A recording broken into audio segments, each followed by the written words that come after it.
Have you ever gone to enjoy a fresh baked cookie and you go to get that tall glass of milk and you realize that you ran out? What a disappointment that can be. I think we all can agree that it's a total bummer when you go to eat some awesome cookies and you have no milk to enjoy them with. Well, in my house, we enjoy almond milk, and we enjoy almond milk because my family is dairy sensitive. So today I wanted to take the opportunity to show you guys how simple and easy it is to make almond milk. I'm going to share with you guys the items that you need to make the almond milk. I'm going to show you guys the tools that are needed. I'll take you through the process of making it, and then I'm going to show you guys how to store it. Now, to make almond milk, you only need a few items, which is really cool. Usually they're on hand. You need some almonds, half a cup. You will need a tablespoon of agave, and then you're going to need a teaspoon of vanilla and 4 cups of water. For your tools that you are going to need a nut bag.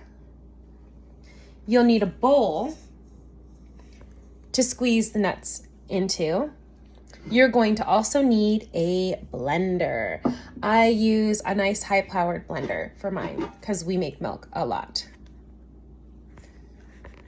And then finishing, you're going to need a pitcher to put your milk into. So this is pretty simple. We are just going to go ahead and take our nuts, dump them in. We are going to take our agave and pour it on in. We are going to take our vanilla, pour it on into your blender.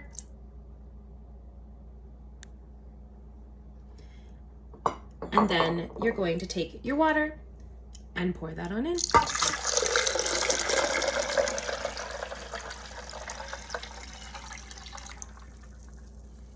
Now, don't forget to put your lid on nice and tight and listen for it to click, because we all know what happens when you don't. I like to go ahead and turn it on and start it out nice and slow, just to get things moving and ground up. And then you can slowly turn it up to the highest speed. Now we have blended our almonds till they are nice and smooth. And we are going to go ahead and we are going to pour them into our nut bag. So you want to open the nut bag nice and wide, and you want to be able to support it so that it doesn't fall over, because you don't want any of the grinds to get into the bowl, because you're going to be using whatever ends up in the bowl strained through the bag is going to be what you drink. So you take your pitcher and you're going to pour.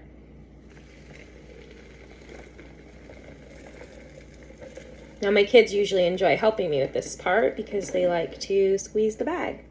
They find it to be a lot of fun. I find it to actually be a huge stress reliever. So you then take it and you want to cinch it up. I usually will go around it once and kind of tie it shut, so that way nothing really escapes out of it and it's a lot easier to handle. You don't want any of that pulp to get out. So let me show you what it's looking like right now. And then you are going to lift it out and you are going to gently squeeze. Now if you squeeze really hard, it'll either try to seep out the top or it just starts squirting at you and makes a giant mess. So try to just take your time and enjoy the process.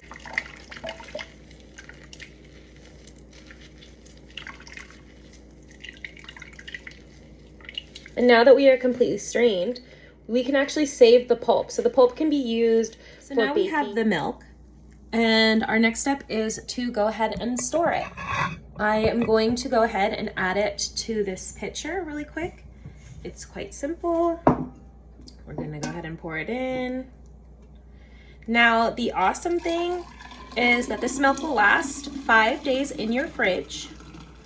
You can also pour it into ice cube trays, and they're really awesome to use frozen in smoothies. And yeah, it lasts up to 5 days in your fridge. As you can see how simple and quick it is to make fresh almond milk at home. No need to run to the store. I've shown you how it only takes 5 ingredients and a few tools to make it happen. Quite simple, something that I don't stress about when we run out of milk. And now that we have our milk, we can go ahead and enjoy our fresh baked cookies.